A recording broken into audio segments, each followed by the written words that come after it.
صلى على الحبيب قلبك يطيب. بناتي واخواتي يا رب تكونوا بخير. بالصلاة على حضرة النبي كده احنا نعمل ايه؟ حبة رز بلبن بقى ايه دفونا كده واحنا قاعدين في الساعة اللي احنا فيها دي. ماشي يا حبايبي. انا دخلت لكم الرز دوت مسوياه ده مج ونص اهو. المج اللي في كل بيت حبايبي اهو المج ده. دول مج ونص رز. ماشي.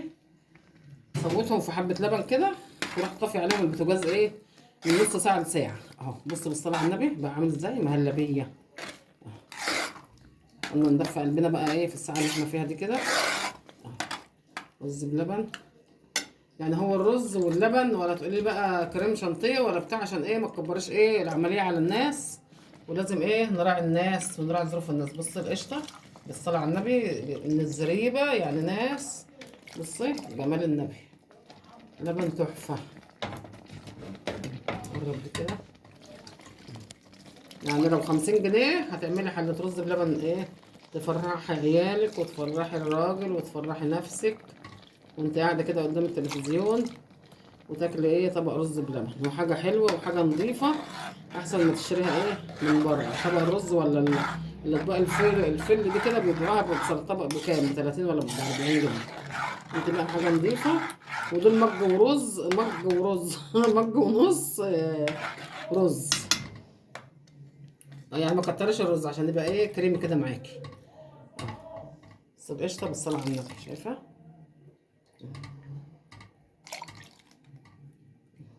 انا ما بحطش عليه حاجه اذ لما هي معلقه نشا. ولا تقولي لي بقى لبن بودر ولا لبن مش عارفه ايه. هو معمول بلبن اهو. شوف القشطه اهو. شايفه القشطه تحفه اهو. ما نكبرش الدنيا على الناس يا جماعه عشان في ناس يعني ماشيين يوم بيومه. فلازم نحس بظروف الناس. ماشي. وما نعقدش الدنيا على الناس. بنعمل فيديو يبقى فيديو ايه على قد الايد. ماشي. وفيديو كل الناس ايه تعمله الغنية والفقيرة تعمله اهو. صلى على جمال النبي كده هتعملي حلة محترمة تكفي عيلة وتكفي شارع مش هتكفي البيت بس. صلى على النبي. بس يغلي كده غلوة تحطيه يستوي في نص كيلو لبن. يعني جبت 2 كيلو لبن حطيه ايه اغسليه ونضفيه ونقيه طبعا الاول. طبعا مفيش رز بيتنقى اصلا الرز بقى كله نضيف دلوقتي. تروحي غسلاه ومنضفاه وتروحي حاطاه ايه في نص كيلو لبن وتخلي كيلو ونص تفطمي بيه ايه الرز كده اهو زي ما انا بعمل كده. المهم ما تحطيش عليه ايه ميه اهو. كنا الاول بنسويه بميه. لا سويه كده كله باللبن من اوله لاخره. هتلاقيه كريمه وتلاقيه زي بتاع المحلات واحلى من بتاع المحلات كمان.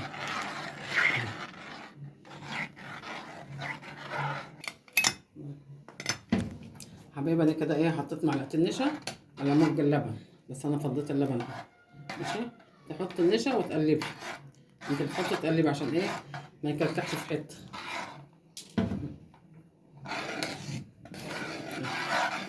طبعا ما تعملي معلقه النشا تروحي ايه تقلبي على طول.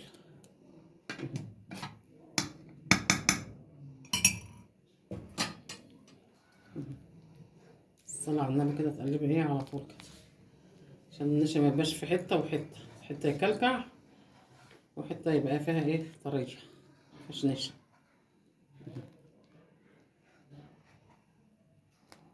حط السكر بقى حسب ما انت بتحبي.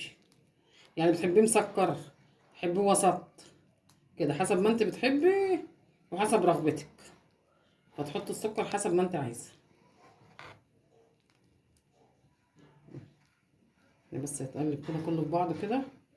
وبعد كده ايه حاطه السكر وتحط الفانيليا بعد ما تطفي. يعني بتطفي كده وروح حاطه الفانيليا. ماشي. عشان ايه ما تمررش معاكي.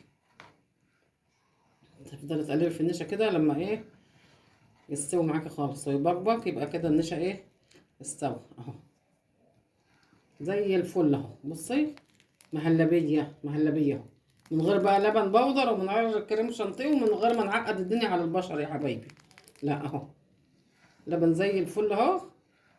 قشطه. بس تجيبي كل لبن تكون ايه من مصدر موثوق منه عشان اكترية اللبن دلوقتي بيتغش.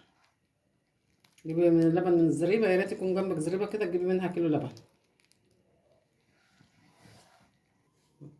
يلا حبايبي كده احنا حطينا السكر حسب ايه حسب ما احنا عايزين. ماشي. وبرده انتوا تحطوا السكر حسب الرغبه، حسب ما انت بتحبيه. ودول ايه كيسين فانيليا اهو. تحطي الفانيليا وتروحي ايه طفي على طول، عشان الفانيليا ايه ما تديكيش مراره اهو. الصلاه على حضره النبي اهو. بصي بألف صحه لكل اللي يدوق. شوفي ده طري وحلو ازاي، ما تقوليش طري كده، لا ده هو طري. هتحطيه في الاطباق هيتخن، هيتقل ويبقى حلو.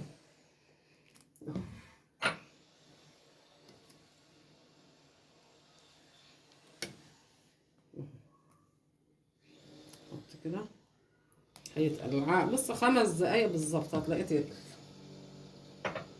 شكل منه بقى احسن من رز المحلات 1000 مرة. حاجة عاملاها في بيتك، وحاجة نظيفة، وحاجة غسلاها، وحاجة 100 100.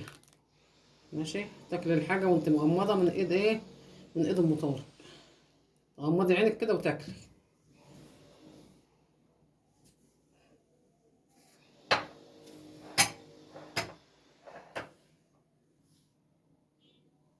حبايب قلبي، انا غرفت اهو. اللي وصل معايا لحد هنا بقى عايزه لايك وشير واشتراك في اليوتيوب حبايب قلبي، واشوفكم في فيديو جديد.